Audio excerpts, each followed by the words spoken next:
오늘의 정치권 이슈 김근식 전 국민의힘 비전전략실장, 김한규 더불어민주당 의원 두 분과 함께하겠습니다. 어서 오십시오. 안녕하세요. 안녕하십니까.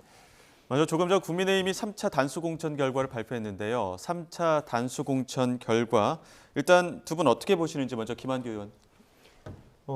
아무래도 서울, 경기, 수도권을 포함해서 충청도 이런 곳이 이번 선거에서 중요한 지역이죠.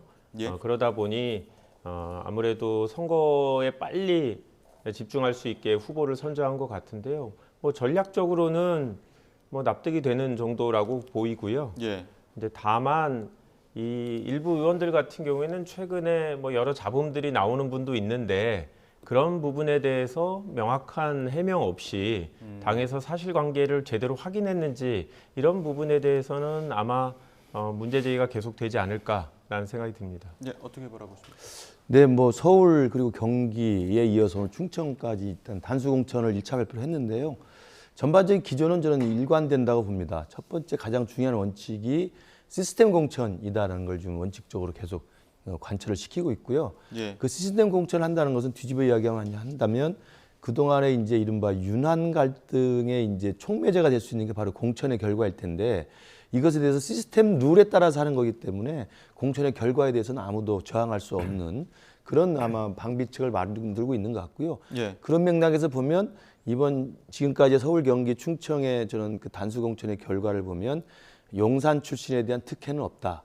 이것을 일관되게 보여주고 있다고 생각합니다. 예. 물론 용산 출신에 특혜가 없다는 것은 용산 출신에 대해서 한동훈 비대위 체제가 무조건 자른다는 것도 아니고 예. 그러나 경선이라고 하는 그리고 시스템 공천 룰이라고 하는 합리적인 경기장의 룰에 따르게만 해주겠다라는 것이기 때문에 저는 그 부분에 대해서는 앞으로 있을 이제 오늘이 아마 제가 보기에 영남권 면접인데요.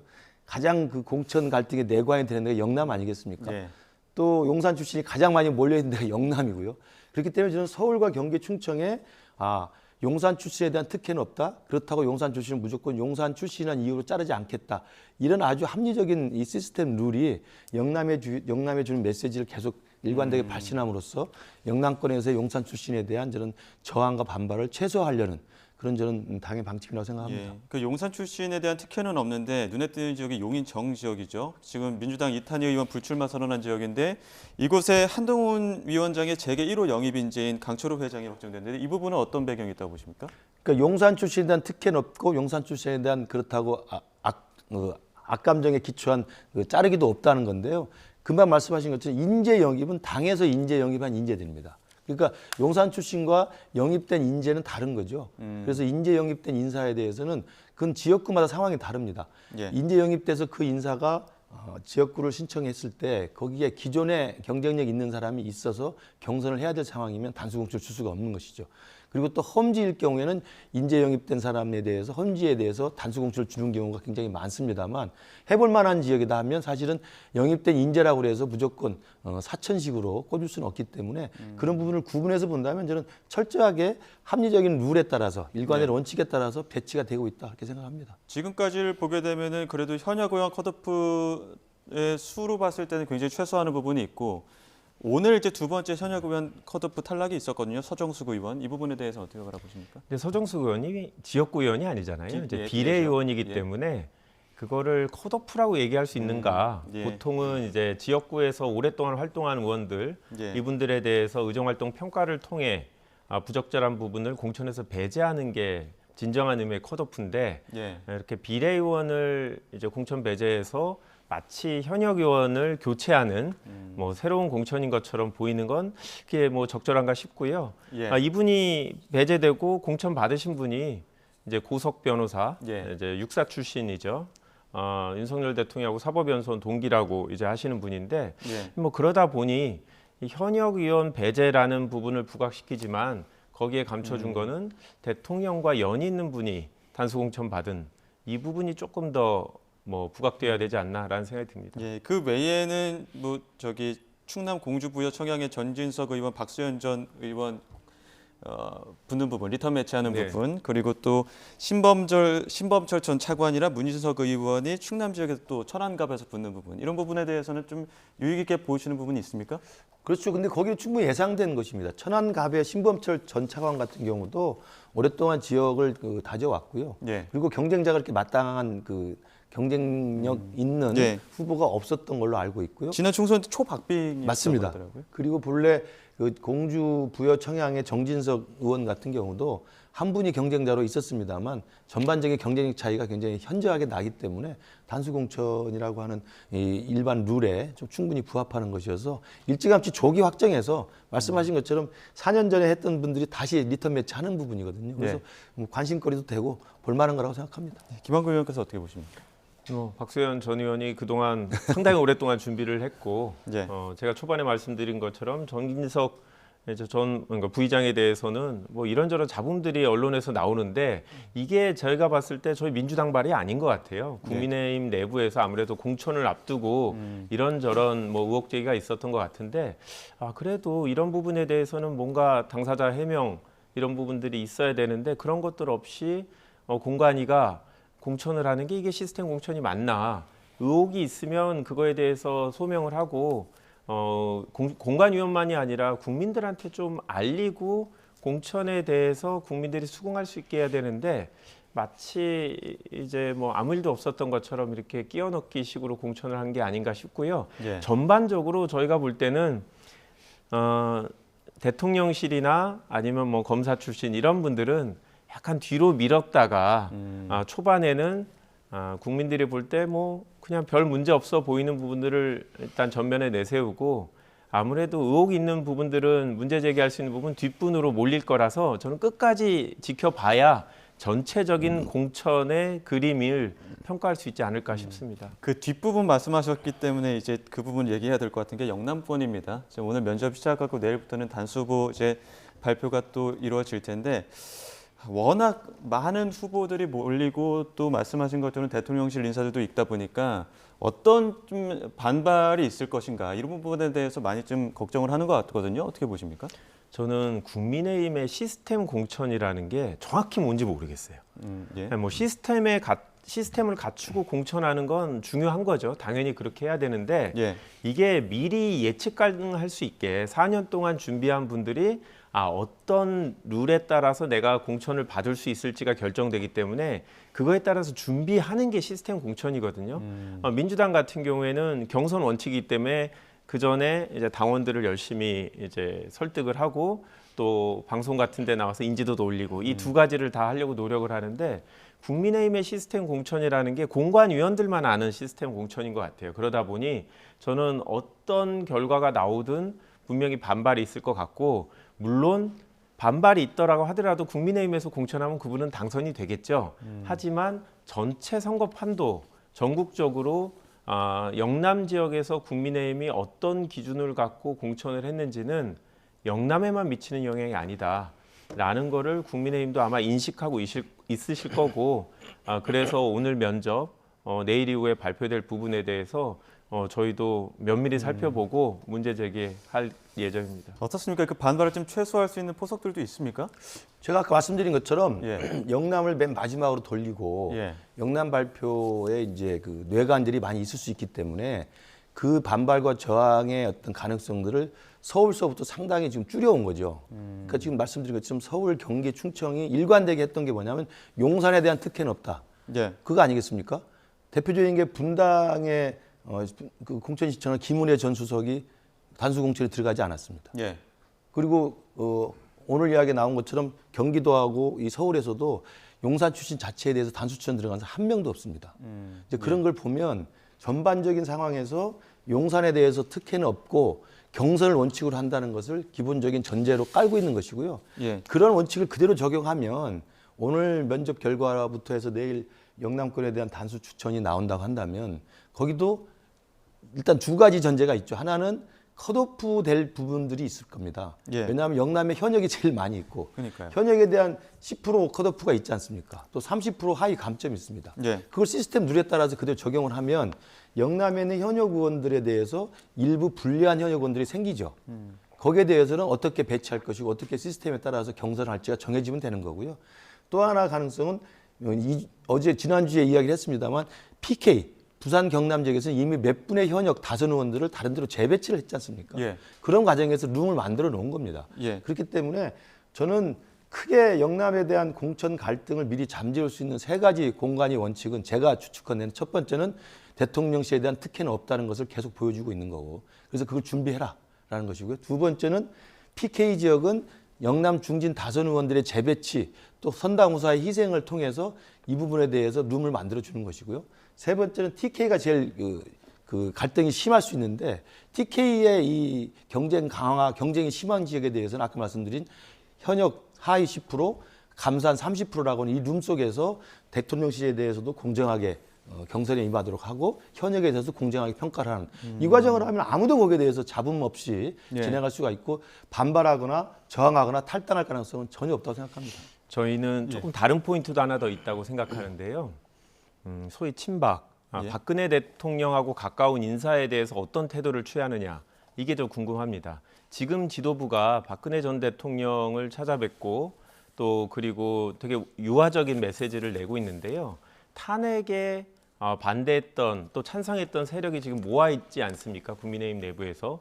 그래서 지금 최경환 전 부총리라든지 아니면 유영하 변호사라든지 네. 이 분들에 대해서 지도부가 어떤 태도, 공관위가 어떤 태도를 취하느냐, 이게 친박, 더 나아가서 이제 박근혜 전 대통령을 포함하는 이제 과거의 권위주의 세력하고 어떤 관계를 맺을 거냐, 이 부분에 대해서 저희도 주목해서 보고 있습니다. 유영하 예비 후보도 이제 면접 들어가지 않았습니까? 그렇죠. 예, 어떻게 좀 진행이 될 거라고 보십니까? 그 부분은 뭐 잘 지적해 주신 것 같습니다. 예. 그러니까 영남권의 공천 결과는 경쟁이 워낙 치열하다 보니까 예, 어느 쪽, 그러니까 용산 쪽에도 특혜가 없고 또 한동훈 위원장과 가깝다고 해서 특혜가 없는 정말 누구나 납득 가능한 시스템 공천의 결과가 나와야 되는 것이고요.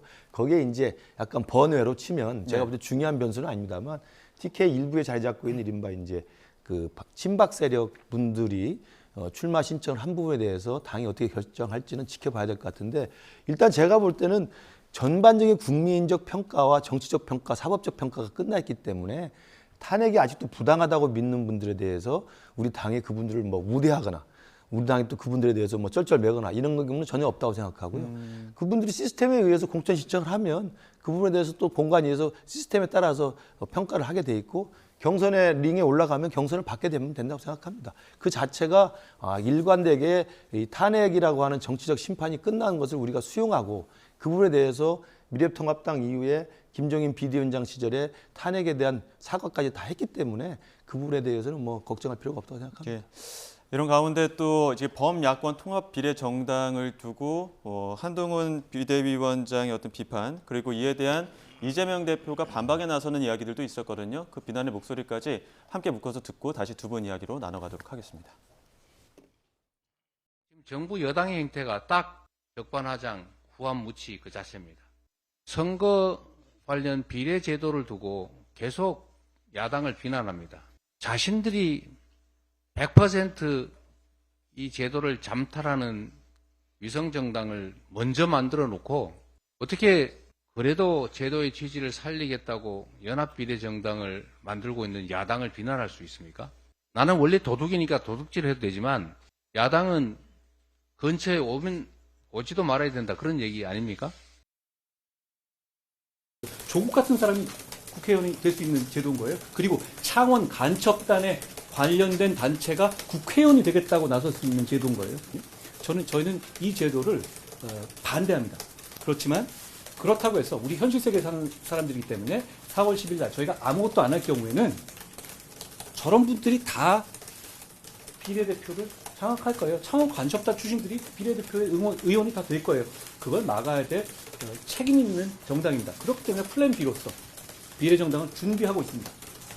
그런데 우리는 그 정신에 민주당과 달리 우리는 우리 당의 이름으로 참아내지 못하는 사람들을 뒷구멍으로 내세우는 도구로 쓰지 않을 거예요. 네, 지금 뭐 위성정당도 굉장히 속도를 내고 있는데 일단은 민주당은 연합 통합 비례정당 지금 한 2월 말에서 3월 초에는 좀 창당이 될 거라고 보는데 어떻게 지금 준비가 되고 있습니까? 네, 뭐 박홍근 의원이 단장으로 지금 협의를 하고 있고요. 뭐 실무적으로 잘 준비를 하고 있는 것으로 보입니다.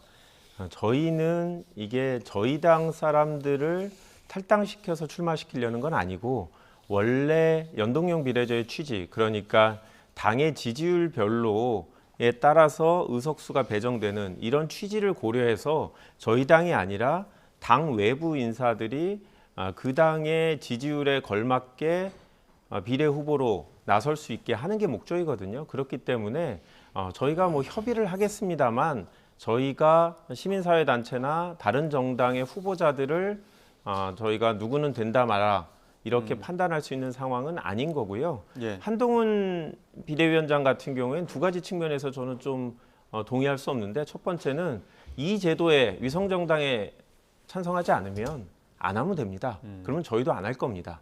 그거는 아직 할 수 있는, 바꿀 수 있는 시간적 여유가 있기 때문에 다시 한번 재고해 주셨으면 좋겠고요. 특정 인사들, 시민사회단체 아직 뭐 후보도 정해주지 않았는데 특정 인사들이 들어올 수 있다.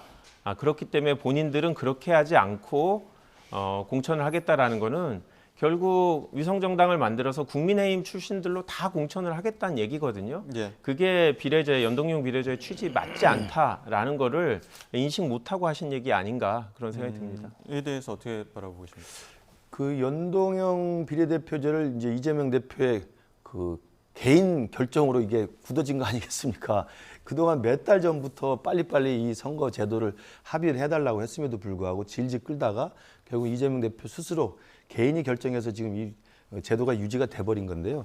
저는 그때도 말씀드렸습니다만 이재명 대표가 국민들에게 솔직하게 입장을 이야기하고 찬과 반을 정확히 이야기했으면 저는 갈 길을 갔다고 생각합니다. 근데 미안합니다. 연동형 비례대표제를 내가 유지했다가는 저 위성정당을 만드는 국민의힘 때문에 우리 의석이 작아지기 때문에 어쩔 수 없이 우리도 할 수밖에 없습니다라고 하면 쿨합니다. 그렇죠? 아니면은 우리는 의석에 손해를 보더라도 준연동형 비례대표제가 우리가 4년 전에 만들었던 것처럼 정치개혁의 일환이기 때문에 저희들은 손해를 보더라도 그 길을 가겠습니다. 뚜벅뚜벅 가겠습니다. 하면 되는 겁니다. 근데 두 개를 다 어정쩡하게 합쳐가지고 이득을 볼 건 보면서 또 명분은 또 챙기겠다는 이야기거든요. 그러다 보니까 통합형 비례정당이라는 기괴한 정당에 나온 거고요. 그 통합형 비례정당을 한동훈 비대위원장이 지금 비판하는 건 제가 볼 때 정확한 거라고 보는데, 첫 번째가 뭐냐면 민주당이 맏형 노릇을 하면서 거기에 모여있는 조그만 정당들 모아서 줄 세우게 해서 밖에 나가서 표를 구걸해 오면 의석을 주겠다라고 하는, 제가 표현할 때는 앵벌이 정당이라고 했습니다. 그렇지 않습니까? 앵벌이라는 게 어린애들 모아놓고 밖에 나가서 구걸시키면 먹을 걸 주는 거거든요. 지금 거기에 있는 용해인 의원이 주도하고 있는 새진보 정치연합이나 녹색정의당이나 진보당이나 뭐 녹색정의당 아직 결정 안 했습니다만 이분들 모아가지고 비례 한두 석 주겠다는 거 아니겠어요? 그리고 나가서 표 가져오라는 거거든요. 지역에서 연대를 하겠다는 거거든요. 그 앵벌이 아니고 뭡니까? 그런 식의 기괴한 이야기를 하는 거 문제가 있다는 거고, 두 번째는 한동훈 비대위원장이 말한 것처럼 그럴 경우에 진보당이 지금 통합형 비례정당에 참여를 하는데 진보당 잘 알지 않습니까? 창원 간첩단 사건이 진보당 출신들이 다수 있는 건 다 아는 사실 아닙니까? 특정인이 거기 있다고 누굴 지적하는 게 아니라 진보당의 종북적 성향이라는 건 국민들이 다 알고 있는데, 그 진보당의 종북적 성향을 가진 인사들을 만약에 진보당이 한두 명 추천한다. 그걸 막을 길이 없다는 거예요. 그 이야기를 하는 겁니다. 저는 예. 거기에 대해서 답변을 이재명 대표 해야 된다고 생각합니다. 이 부분에 대해서 김원규 의원님 반론할. 진보당이 지금 원내 정당이죠. 예. 결국 제가 한 분 한 분이 어떤 분들이 출마를 준비하고 있는지 모르겠는데 결국 국민이 선택을 하는 거죠. 만약에 말씀하시는 대로 국민들이 용인할 수 없는 후보들이 있다고 하면 전체적인 연합비례정당의 득표율과 의석수는 줄어들 거거든요. 이제 그런 부분은 공천 관리, 공천 심사 과정에서 충분히 논의가 될 거라고 생각하고, 그리고 그게 1%든 2%든 국민의 지지를 받으면 그거에 걸맞는 수준의 의석수가 배정되는 게 좋겠다라는 게 연동형 비례제의 취지이기 때문에 저희랑은 생각이 다를 수 있어요. 생각이 같으면 저희 당에 아예 들어오셨겠죠.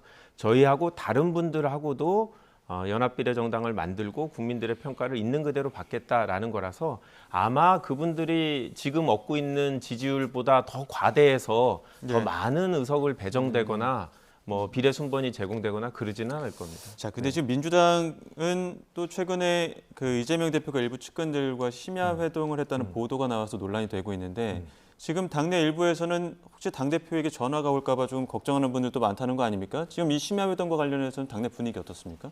뭐 일단 저는 뭐 전화 받은 건 없어서요. 뭐 우려하는 건 없는데 예. 심야 회동에 대해서는 뭐 그럴 수도 있다라는 분들도 있고 그래도 좀 심했다라는 분들이 다 있는 건 사실입니다. 그럴 수도 있다라는 건 저기서 결정을 하면 문제죠. 그런데 당의 여러 의원들을 통해서 비공식적으로 의견을 듣고 예. 실제로는 이제 공관위에서 결정하고 최고위원회에서 최종적으로 승인을 할 텐데 그 전에 좀 악역을 막기 위해서 당대표가 문제 있는 분들에 대한 정보를 수집하고 본인이 직접 연락을 해서 소명을 요구하시는 거기 때문에 뭐 지도부라고 하면 뭐 그런 역할을 할 수 있지 않았나라고 하시는 분들도 있고, 부정적인 분들은 아무래도 저렇게 모이면 여기서 결정하는 거 아니냐, 실질적으로 사전에 결정해서 가이드라인을 주는 거 아니냐라고 하는 우려가 있는데 실제 보시면 그렇게 진행되지는 않을 것 같고요. 예. 제가 봤을 땐 지도부가 전체적인 측면에서 정무적인 판단을 할 필요는 있다고 생각합니다. 국민의힘도 뭐 낙동강 벨트던 그 한강 벨트던 나름 선거 기획을 통해서 공천도 하시지 않습니까? 그런 부분도 당에서 필요하기 때문에 저희는 최소한 부정적인 인사들에 대한 공천을 최소화해서 전체적인 선거 구도상 각 지역구에 출마하는 분들한테 피해를 주지 않기 위해서 지도부가 조금 이제 불출마를 권유해야 될 분들을 적극적으로 찾는 과정이 아닌가 그렇게 생각이 듭니다. 원일 최고위에서도 그렇고 발언들을 두고 공방을 하고 있는데 이 부분 어떻게 보십니까?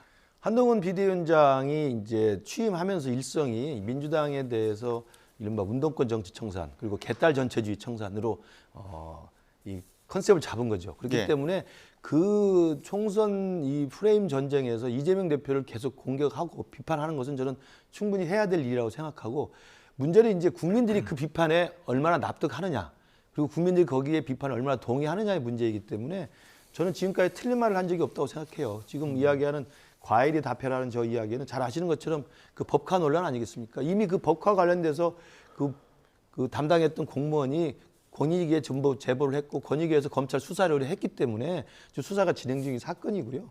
그리고 그 사건은 뭐 제가 누차 말씀드립니다만 국민들이 판단할 땐 돈의 액수의 문제가 아니라 창피함의 문제예요.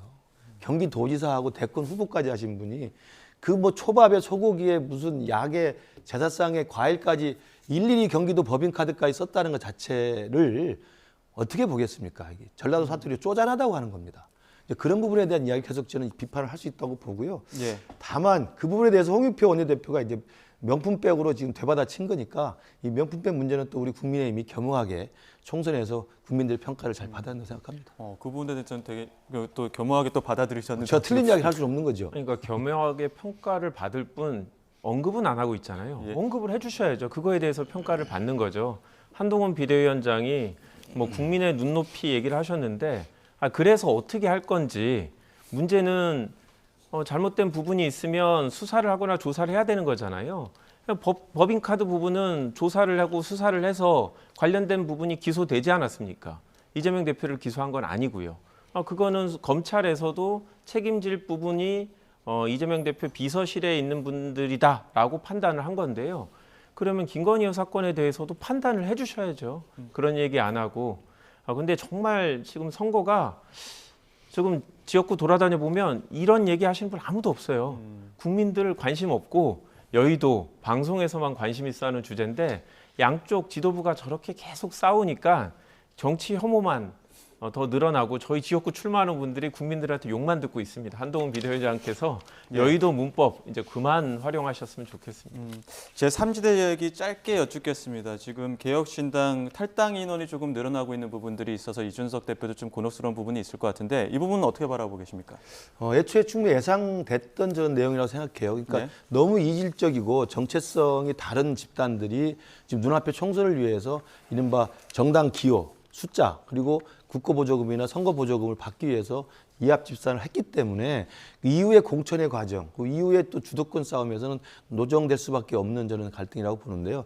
대표적인 게 이제 개혁신당이라고 하는 이준석 대표의 자기 브랜드로 합당을 했습니다만, 그러면 이준석 대표 개인이 생각할 때는 본인의 주도권 하에 될 거라고 생각했습니다만, 계속 형세를 불려나간다면 이준석 대표 쪽 사람들, 그러니까 국민의힘에서 이탈해서 가는 사람은 제가 볼 때 거의 없게 되고 계속 민주당 측에서 이탈해서 오는 사람들이 계속 머릿수를 채우게 됩니다. 그리고 그분들이 백전노장들 아닙니까? 다 중진 다스러분들이고 정치적 연륜이 있는 분들이고 또 세력이 있는 분들이기 때문에 저는 이 개혁신당이라는 이름 그 브랜드 제목 하나만 이준석 대표가 손에 쥐고 있지 당의 전반적인 운영이나 주도권이나 전반적인 그 정당성 관련해서도 이준석 대표의 입지는 계속 쪼그라들 거다. 그러다 보니까 이준석 대표의 본래 성정상 아마 계속 내부에서 계속 또 쓴소리를 하게 될 것이고 비난하게 될 것이고 벌써 어저께 이호정 의원 같은 걸 좀 비난하고 있지 않습니까? 예. 이런 걸 보면 개혁신당이 별탈 없이 무사히 가기는 제가 볼 때 굉장히 힘들지 않겠나 생각합니다. 그럼 뭐 배복주, 류호정 전 의원과의 어떤 정체성 문제도 있지만 또 이낙연 공동대표와의 어떤 뭐 당 점퍼를 둔 어떤 색깔 같은 것들도 조금씩 엇박자가 나는 것 같거든요. 이 부분 어떻게 보십니까? 이준석 대표가 본인의 지지자들을 잘못 파악한 것 같아요. 그러니까 2030 젊은 세대라고 해서 가치와 비전을 중시하지 않는 게 아니거든요.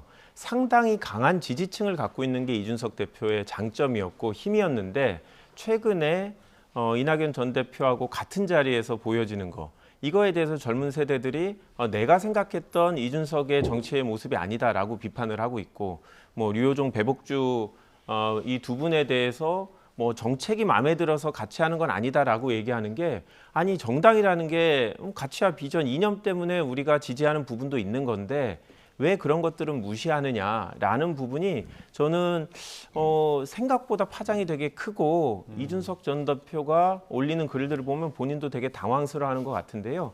그 안에 계신 분들 정말 동상이몽인 것 같아요. 저도 그쪽에 계신 분들하고도 통화도 해보고 그러면 이분들이 이준석 대표는 2027년 대선까지 함께 할 거냐 이게 사람들을 모으는 기준이었는데 거기에 계신 분들이 과연 그 생각을 지금 하고 있나? 저는 전혀 아니라고 생각이 듭니다. 예, 알겠습니다. 여기까지 듣도록 하겠습니다. 지금까지 김건식 전 국민의힘 비전전략실장, 김한규 더불어민주당 의원 두 분과 함께했습니다. 고맙습니다. 감사합니다.